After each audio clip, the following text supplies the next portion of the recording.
And let's talk a little bit more just about the asylum process. What is the purpose of asylum access? And can you give us maybe some examples of how this is being utilized in the US right now?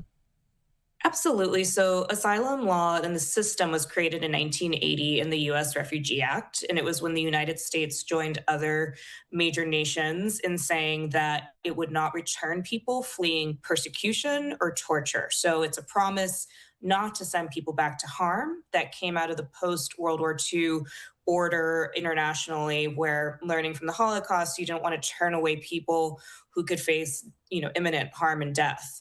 And so the process is a little confusing because you can cross the border even illegally or legally, and you have a right to claim and say that, as a defense to your deportation, you fear persecution and torture if you're returned. So it is meant to be a safeguard to ensure that we follow our own domestic laws and our own international sort of order. But it's actually, and I say this as a border expert, has become increasingly hard to implement when you've had more people coming and seeking asylum because there's not another legal avenue for them to come and work in the United States. So it's become very overwhelmed. There's a long backlog of asylum claims, and it's become very controversial, really in both parties, on what the future of the system is. But at the heart of it is something very American, which is that it's meant to protect people seeking refuge.